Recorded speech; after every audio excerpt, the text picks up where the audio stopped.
देश के जाने माने चुनावी रणनीतिकार अपनी ही पार्टी के निशाने पर आ गए हैं और वजह भी साफ है। उन्होंने पहले कहा कि हम पीएम सीएम बनाते हैं, हम एमपी एमएलए बनाते हैं, और उसके बाद जो बयान दिया उसके बाद तो बवाल ही मच गया।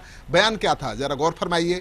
उन्होंने कहा कि नीतीश कुमार ने एक गलती की है, यानी महागठबंधन को छोड़ा है तो उनको फ्रेश मैंडेट लेकर सरकार बनानी चाहिए थी।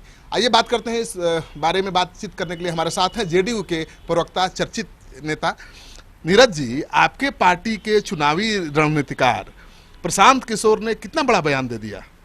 हमारी पार्टी के चुनावी रणनीतिकार नहीं हैं, ये विभिन्न राजनीतिक दलों के चुनावी रणनीतिकार रहे हैं। तो कहीं सफलता मिली है, कहीं असफलता भी मिली है। पंजाब में माननीय अमरिंदर सिंह जी ने इनकी सेवा लेने से इनकार कर दिया। कांग्रेस का उत्तर प्रदेश में कमान संभाला, लुटिया डुबा डाला। हमारी पार्टी में उन्होंने इच्छा व्यक्त की और माननीय मुख्यमंत्री जी ने सार्वजनिक रूप से कहा कि किनके कहने पर इनका पार्टी में एंट्री हुआ, तो ये पार्टी में आ गए। तो पार्टी में जिस समय आए उस समय तो हमारा भारतीय जनता पार्टी से गठबंधन था ना।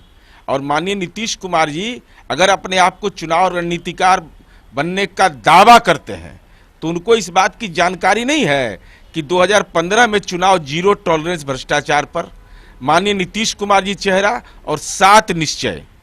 तब जब लालू परिवार भ्रष्टाचार में आकर डूबा तो उसके बाद नीतीश कुमार जी राज्य के मुख्यमंत्री नहीं हैं, 7 निश्चय कायम नहीं है, जीरो टॉलरेंस नहीं कायम है।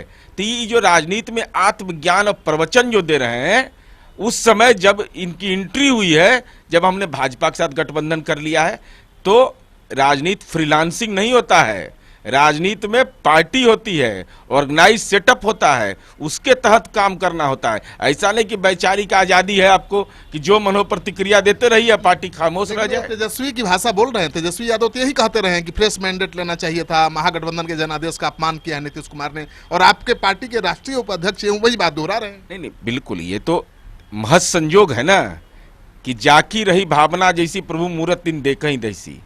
तो साफ तौर पर यह हो रहा है कि अब अगर माननीय विपक्ष के नेता की भाषा आप बोल रहे हैं तो जनता दल यू में आप अपनी निष्ठा के बारे में तय कर लीजिए। आपको तय करना है कि भाषा क्या हो गई आपकी। अब बहुत लोगों को बहुत सारी परेशानी है, तो हम वैसी परेशानी, अगर पेट में दर्द है तो सर दर्द की दवा खाने से इलाज हो पाएगा। तो अगर वैचारिक द्वंद्व है, फ्रीलांसर हैं, तो आप अपनी भूमिका तय कर लें। उन्होंने ये भी कहा कि नीतीश कुमार को जो लोग देखते थे कि नीतीश कुमार चैलेंजर हो सकते हैं मोदी के, उनके समानांतर मत उनसे लड़ाई लड़ सकते हैं, उनका मुकाबला कर सकते हैं, पीएम को उम्मीदवार हो सकते हैं, वो लोग दुखी हैं नीतीश कुमार के फैसले से। अब उनको जानकारी है कि नहीं, मैं नहीं जानता हूँ कैसे रणनीतिकार, चुनावी रणनीतिकार। हम 20 सीट लोकसभा का लड़ते हैं और हम देश के प्रधानमंत्री के दौर में हैं, हम अपनी भूमिका को नहीं जानते हैं। ये तो राजनीति में उपहास उड़ाने वाले लोग जो हैं, जिनको माननीय नीतीश कुमार जी के नाम से पेट में दर्द होता है, वही लोग ऐसा मंतव्य दे सकते हैं। दूसरा तो कोई, हम 20 सीट या 17 सीट का चुनाव लड़ते हैं और हम हो जाए प्रधानमंत्री के उम्मीदवार। हमको अपने सामर्थ्य का भी ज्ञान है और अपनी भूमिका का भी ज्ञान है। लेकिन इतना जरूर है कि माननीय नीतीश कुमार जी इस देश की राजनीति में ऐसे व्यक्ति हैं जिनकी भूमिका को कोई इनकार नहीं कर सकता है। लेकिन नीरज जी, जिस तरह से वो लगातार हमला कर रहे हैं पार्टी पर, नेता पर, उससे तो नहीं लगता है कि स्लिप ऑफ टंग है? क्योंकि उन्होंने शहीद को लेकर भी कटाक्ष किया है, ट्वीट किया है कि फॉलोअप है ये नीतीश कुमार गए मिलने। तो देखिए, पेट दर्द कर रहा है, माथा दर्द का इलाज ही खोज रहे हैं। इनके ट्वीट के माध्यम से इनका जो मुजफ्फरपुर का बयान है सो है, फिर जो यूट्यूब पर उनका इंटरव्यू आया है, वो इंटरव्यू के विभिन्न मानक को आप जब देखेंगे, पूरे में विस्तार से उसको सुना हूं, तो हमको लगता है कि ये राजनीति में अपने आप को अति विशिष्ट प्राणी मानते हैं। तो अति विशिष्ट प्राणी जब मानिएगा तो स्वाभाविक है वैचारिक प्रदूषण फैलेगा। जब वैचारिक प्रदूषण फैलेगा तो पेट में दर्द करेगा, कभी सर में दर्द करेगा, परेशानी में रहिए। तो उनका इलाज करेगा जेडीयू। देखिए, हम बिहार के अंदर में बिहार पार्टी के प्रवक्ता हैं, हम इतना जरूर कह सकते हैं। अब इसके बाद क्या बच गया? संसदीय दल के नेता माननीय आरसीपी सिंह साहब ने प्रेस कॉन्फ्रेंस में अपना मंतव्य दे दिया। हम लोग तो छोटे कार्यकर्ता, हमने अपनी भूमिका तय कर ली। पेट दर्द और सर दर्द का इलाज करेंगे कि नहीं? देखिए, पार्टी के कार्यकर्ता सबका इलाज करते हैं। नीतीश कुमार जी की यही मूल पूंजी है कि पार्टी के जो कार्यकर्ता है ना, अब जरा बिगुल बजाए ना तो कोई आने वाला है। अब तो शंख बजाना पड़ेगा। अगर उसकी भाषा बोल रहे हैं तो शंख बजाइए जा करके, दूसरा कोई रास्ता तो है नहीं।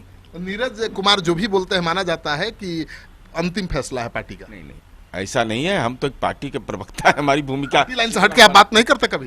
नहीं, पार्टी लाइन से नहीं अलग हो चुके। मैं माननीय नीतीश कुमार जी के साथ रहा हूं बचपन से, मैं अपनी भूमिका को जानता हूं, लेकिन मैं इतना जरूर कह सकता हूं कि हमने जो कहा है वह पार्टी की नीति कहा है, और पार्टी की नीति के इतर जाइएगा तो अपना अपना राजनीतिक भविष्य लोग खोज लेंगे।